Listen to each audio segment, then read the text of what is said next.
Yo, Beth, that shit crazy. On a Tuesday, it's All Even with your boy Barry Grant. You can catch me on Instagram and Twitter at All Even Podcast. You can listen to the show on Podbeam as well as Apple Podcasts, Google Podcasts, Amazon Music, Pandora, iHeartRadio, Deezer, Stitcher. I'm all over the place, man. And trust me, go to YouTube, hit that subscribe button, like, share, and comment because the page is growing, baby. That All Even wave. Get on that wave, I'm trying to tell you. Lots to get into. NBA playoffs. Paul George has struck again. The Clippers survive. I'm going to talk about that. Scottie Pippen has lost his mind and gone nuclear. We're going to discuss that as well. Does Dame really want out of Portland? And also a brand new segment I call What's Your Question, where people can be able to email and ask questions, and I'll answer them if they're good. And then the greatest segment on the planet, Dummy of the Week. So let's just jump right into it. Let's just get into the game, shall we? Game 5 between the Los Angeles Clippers and the Phoenix Suns. Clippers win this game easily, 116-102. Paul George has a phenomenal game, 41 points, 13 rebounds, and 6 assists. He does what he's supposed to do. Stepped up big for his team. They needed him. Marcus Morris had a great game as well. He had 22 points. Reggie Jackson continues to have this Renaissance comeback tour. He's going to make a lot of money in the offseason, and some team is going to be miserable when they sign him because I don't know what's going on, but I have a theory. Phoenix loses. Chris Paul does not have a great game. He definitely has a good stat line, 22 points, 8 assists, but he has a minus 15 in regards to his plus minus. His effectiveness on the court wasn't all that great. The Phoenix Suns just did not look sharp in that game. They're going to bounce back in game 6 and see what happens. Here's my theory, though. I've always said that the basketball gods, they need to come through and, hook me up right now. Because what the Clippers are doing, they're defying the odds. They were down 0-2 in the first series, won that series. They were down 0-2 in the second series, won that series. They're down 0-2 in this series, down 3-1. They blow the doors off of them in Game 5. Now we're heading to Game 6, going back to Staples, going back to Los Angeles. So everything is lining up perfectly for the Clippers right now. And my theory is that there's a jinx going on. There's something in the air that's causing this. Something that's going on, and I can't put my finger on it. But I finally did. I finally know exactly what's going on. See, I've realized that we've entered Bizarro world. We got sucked into that black hole months ago. I understand that. We're here now. But there's something else going on. So you have the Clippers, you have the Suns. Paul George is Paul George. We all know exactly what he has done in his career. He's having a very good playoff right now. He has his ups and downs. He's leading his team. They're on the precipice of possibly getting to their first NBA Finals. We get all that. There's something else going on, though. With the other team, Chris Paul, as great as he is, I call him the franchise builder. He takes teams and he makes them believe in themselves and they can be able to achieve great things. All of these things, right? He did it to the Clippers. He did it to the Oklahoma City Thunder. And he's doing it with the Phoenix Suns. Has them on the precipice of the NBA Finals, right?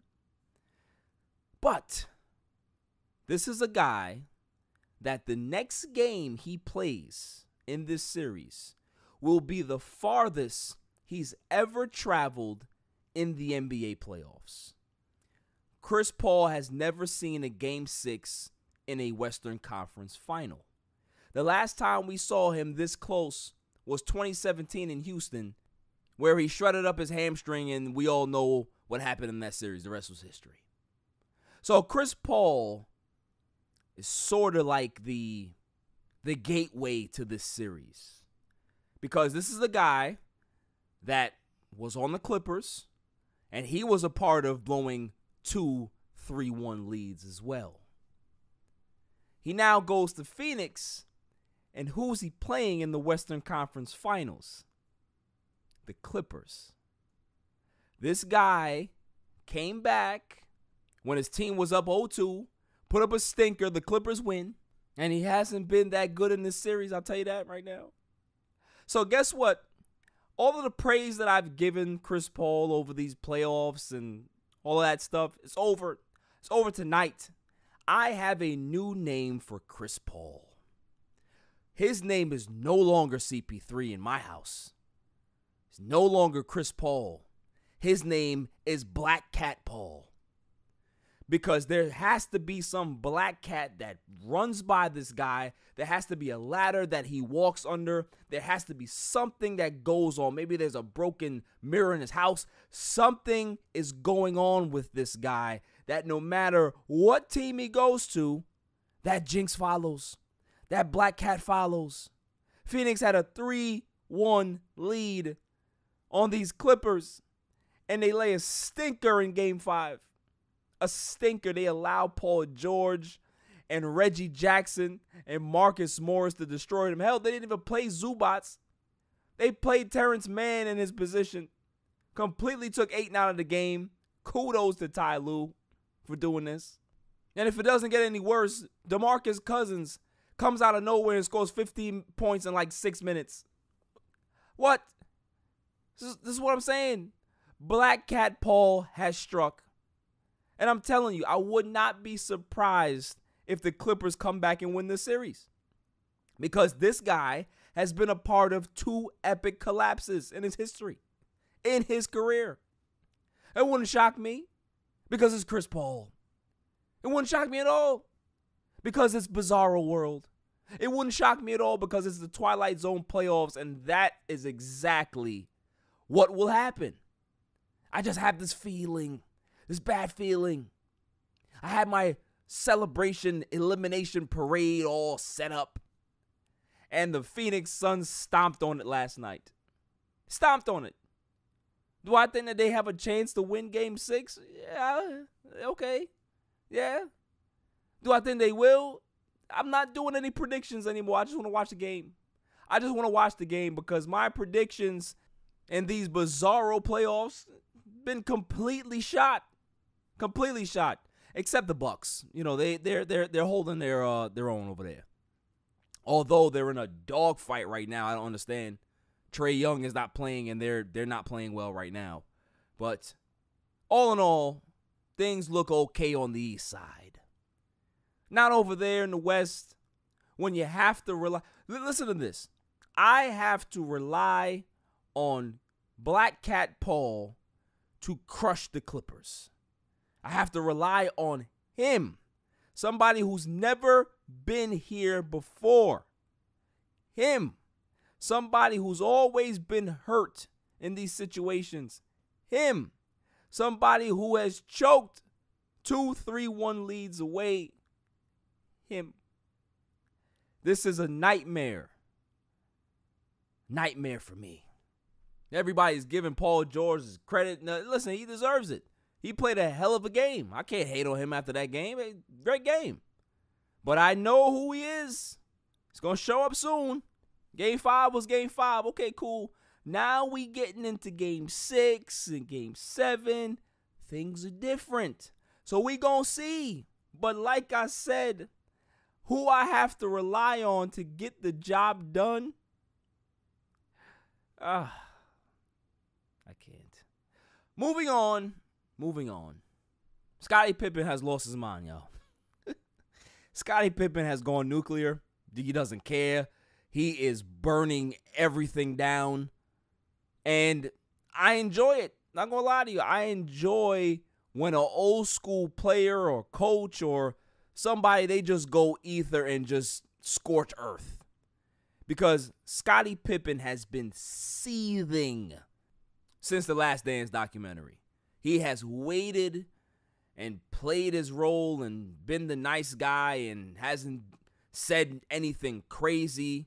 He's been biding his time. He's like, you know, my book coming out, I'm gonna wait. Now, book's coming out, he don't care.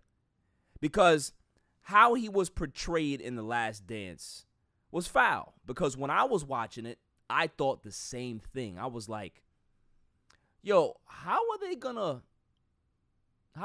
have Pippen come off like this? Like, this is supposed to be a documentary of the team, of how, you know, they battle adversity throughout that last season, that last run. But they made Pip just look crazy, saying how he was weak and how could he take this little bit of money and all of this nonsense. Bro, the dude took money because he wanted security for his family. He wasn't hurting for money. Pippen made that money up when he left Chicago. He made money with Houston. He made money with Portland.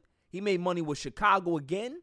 But the fact that they had to bring that up about his contract and you know, you got Jordan talking about, oh, you know, selfish for him not to come in the game. And bro, we understand what happened where he was mad about 𝐭𝐤𝐬 getting the shot. Hell, he said it on Dan Patrick's show. He thought that there was some racial undertones. Hey, Jordan is not here. I'm supposed to be the guy. I was an MVP candidate that year. I won the All-Star Game MVP. I was a top 5 player that year. Hell, probably top 2 player that year. That's how he felt. And the fact that he never got a shot to even take the last shot, I understand the disrespect. But listen, at the end of the day, Phil made the right call. Tony 𝐭𝐤𝐬 did make the shot. So it wasn't a bad call. I understand what he's saying. But for him to say that Phil is racist, for him to say that Jordan, that whole Steve Kerr play was cap, like he trying to sell books. I get it, man. Sell your books. You know what I'm saying? But bruh, that ain't it, man. That ain't it. But like I said, I enjoy when somebody does this because it's must-see TV. He looked crazy. He had the bottle of something over there. His hair was all over the place. His feed wasn't all that great, so it looked all grainy. It really looked like some viral stuff, man. Like, I don't know. And then talking about Phil with Kobe, listen, I agree with him in regards to how Phil came off. Like, he coached Kobe. He wrote a book about the situation, aired out a lot of dirty laundry in the book, and then came back to the Lakers. It's like, that's sucker. You know what I mean? But Kobe was looking at it like, listen, it's business. If you can make me win a championship, I'm good with that. That's all I care about. I could care less about your stupid book. I could care less about your stupid Montana endeavors, what you do over there. Can you win me a championship? That's all I care about. So respect to the Mamba. Rest in peace to him because he always kept it business. I love that about him. But Phil Jackson is a guy that, yeah, like he talks out of both sides of his mouth and you possibly can't trust him. But to say that it had racial undertones and all that stuff, like, nah. But the real story is not his beef with Phil. It's actually that dynamic between him and MJ. Like, he was an important part of that dynasty. He was the dirty work guy. Like, if Jordan couldn't guard or didn't want to guard the best player on the other team, he had Pippen to be able to do that. Pippen was the assist guy. Pippen was the gadget guy and did everything. So he had an important role on his team, and sometimes it feels like he doesn't get his just due. It's always, it's the best duo in the history of basketball, but why can't he get his share by himself? Like, why can't somebody break down Pippen's game and say, yo, end to end, there was really not 5 players that were better than Pip historically. Like, he can be able to score, rebound, assist, steal, block, great defender. You know what I'm saying? But it's always, oh, yeah, you know what I'm saying? Like, him and MJ tore it up. Like, nah, give Pippen his due alone. Don't attach them. Let him get his flowers by himself. And the thing is, The Last Dance gave Jordan his flowers by himself. Everybody else got bunched up, and everybody else got treated like, oh, well, you know, they had issues, but Jordan was this, he was this poster child. He was perfect. No, he wasn't. He had a gambling issue. And according to Skip Bayless, that retirement, quote unquote, was a way for them to kind of like push that under the rug a little bit because things were getting a little crazy. So they had to cool it down. So him walking away from the game, that was a David Stern, hey MJ, you got to do this or we're going to have to suspend you. You know what I'm saying? So if that's the case, then Golden Boy MJ is not so golden. Plus, he had fights with Steve Kerr. He was very intimidating to his teammates. He hazed people and all of that stuff. Not saying he's a bad person, but the way they portrayed him in that documentary was like, yo, don't try to Berenstein Bears me. I know the way it's spelled. I saw it. That's like I saw Jordan's career. I saw it unfold. You don't try to paint a different story of this. That was corny. And Pippen thought it was corny too. So that's why he's going to have a book, and I'm sure he's going to air out a lot of stuff in that book, and I am curious to read it. Not going to lie to you. If he's capped, whatever. I just want to read it. Don't even care. Don't even care if it's lies or slant. Let me read it for myself. Because what I watched with that Last Dance, that was, I want the Pip truth. Give me the Pippen ether. That's what I want. That's what I want. Moving on. Dame, is he going to leave Portland? Is he going to stay in Portland? We have conflicting reports over the last 4 or 5 days or so. We had Chris Haynes and a lot of other people saying that Dame is possibly looking for a way out of Portland due to, some fan backlash and the coaching candidates and blah, blah, blah. Now we're hearing that, according to sources, that Dame really doesn't want to leave Portland. So what is the truth? Well, hell, we're not going to know that. But we can speculate. We can be able to speculate and say, hey, what does the tea leaves say? Can we read between the lines? Can we kind of put some things together here? And what I've gathered is that Dame loves Portland. It's not even disputable. He loves the organization. He wants to give them a shot. But if they can't improve this roster, how can they actually be better than they were this season? New head coach, Chauncey Billups is a winner. He's a borderline Hall of Famer. All of these things. NBA champion, we get it. But he's a first-time head coach. Done great things with the Clippers so far this year, as you see on display. But can he sit in that big chair and deliver what Portland has not been able to deliver in so many years? I just don't think so. I'm not saying that Chauncey won't be a decent coach. Maybe he will. But the roster is the issue. Hell, Nurkic came out a couple of days ago and said that he was told that there won't be any roster moves this offseason. The only thing that will be changed will be the head coach. Guess what happened? The head coach got changed. They have a new head coach now. So was Nurkic lying? Possibly not. So if they're not going to improve the roster, how does this team move forward? Dame is really contemplating that in his head. And I think he's really looking at, okay, let me sit back and see if there's going to be any moves made.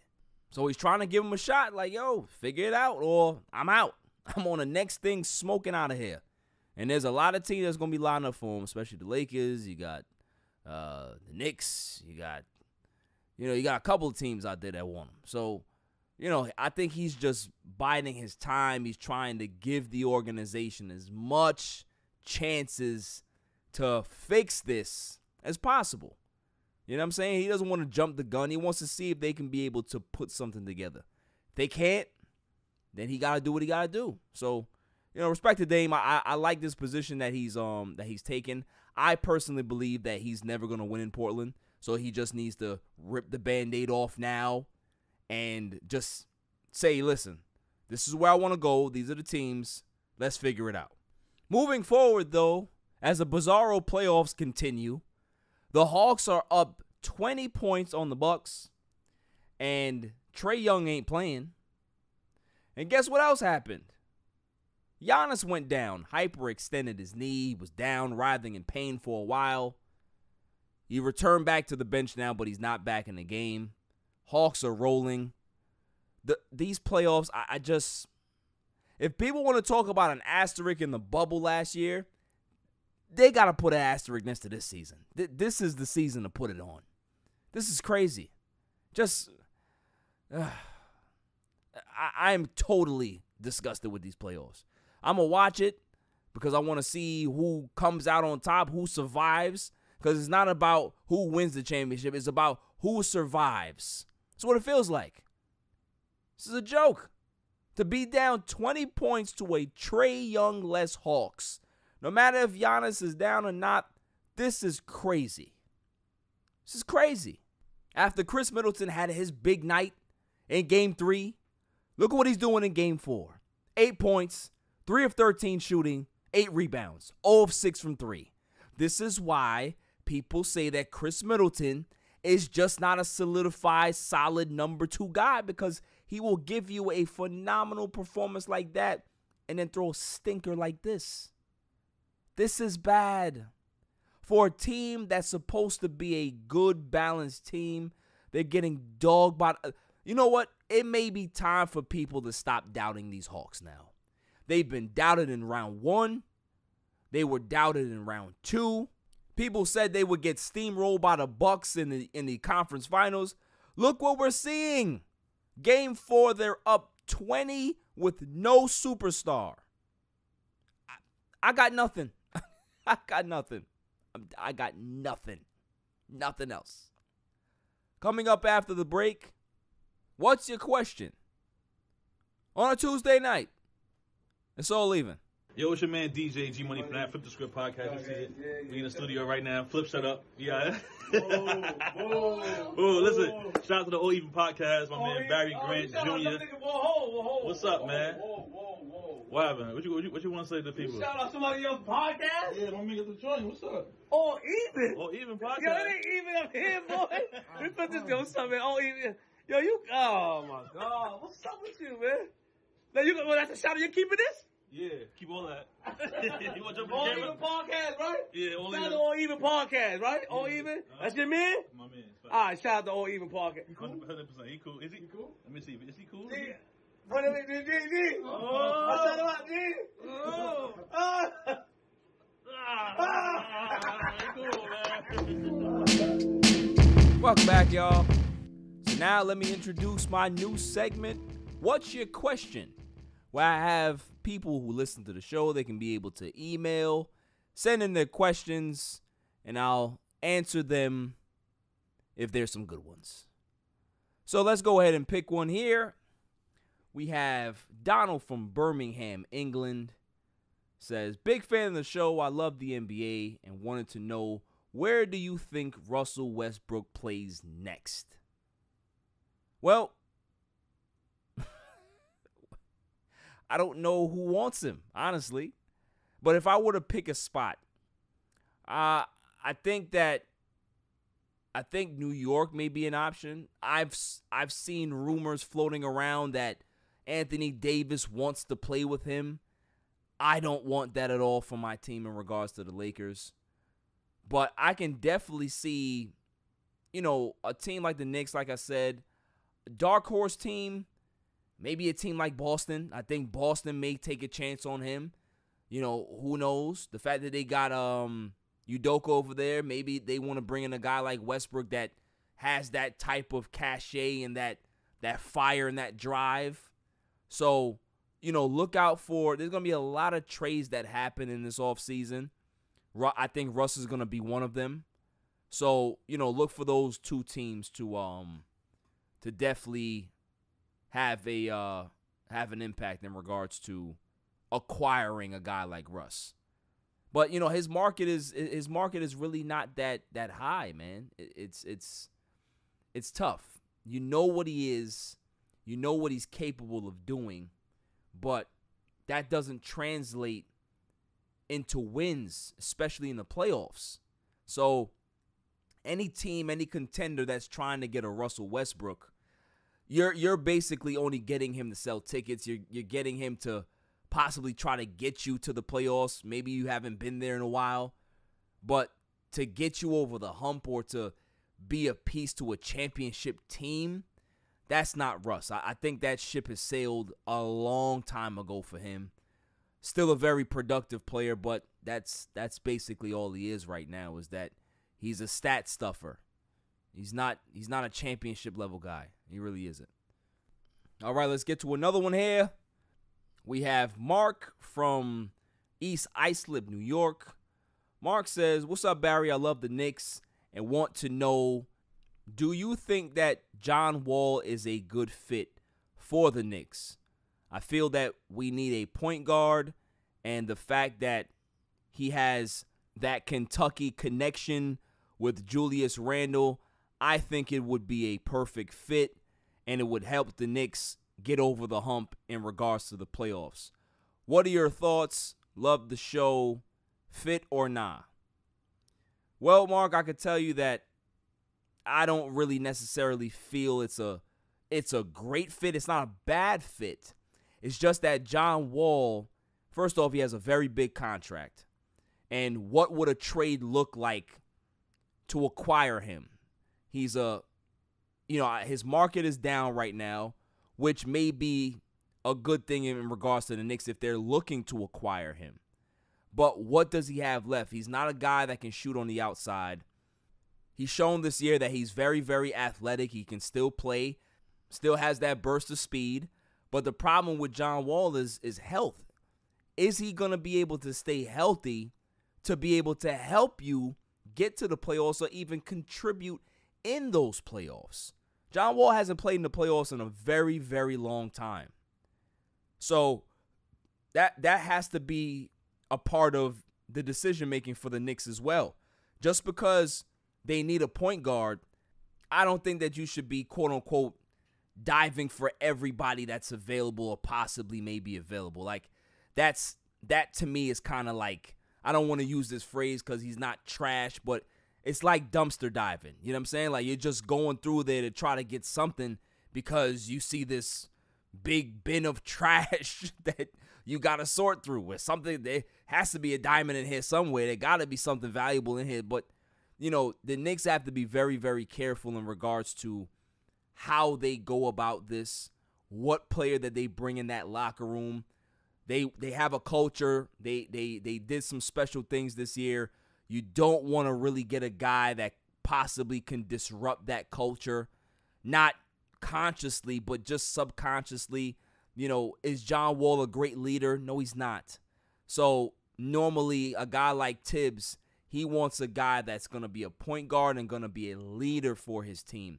That's what Tibbs and the front office is looking for. So if John Wall can miraculously have that type of renaissance and that mindset, then maybe, yeah, it could definitely be a fit. But in my opinion, I don't really think it's an ideal fit.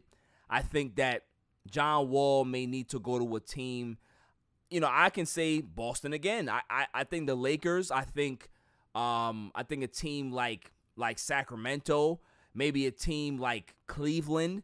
Those teams that are kind of just like, they're not playoff teams, but they're borderline playoff teams. So you're not really expecting much in regards to like Sacramento or to hell, maybe even Toronto. Depends on what Lowry does and see where he goes. But there's a lot of fits. Hell, maybe even Philadelphia. Philadelphia may be a fit for John Wall. But in regards to the Knicks, it's a little clunky because they need guys that can be able to shoot and fill it up. You trading for John Wall and possibly keeping Derrick Rose, you got 2 point guards that can't shoot on the outside. So it kind of, like I said, it's a clunky fit. But great question. Thank you for the support. Thank you for the email. Let's get to one more question here. We have Brennan from Norfolk, Virginia. He writes in and says, this is a funny question. "What's up, Barry? Love the show. Love your takes on the players that you hate and can't stand. So my question for you is, if you had to pick between Paul George, Rudy Gobert, and Kyle Kuzma, who would you pick to be your teammate in a 2-on-2? You have to pick from these three. Brennan, this is rough. This is a rough one. I'm not gonna lie to you. If I had to pick between Waldo George, Rudy Gobert, and Miss Brandon Ingram Kuzma, oh my God, give me Rudy Gobert. Give me Rudy Gobert. I'm sorry, because at least if I shoot, Rudy Gobert can be able to grab the rebound and dunk it. I am not relying on Waldo George. I'm not relying on Kyle Kuzma to do anything else for me. Give me Rudy Gobert. Book it right now.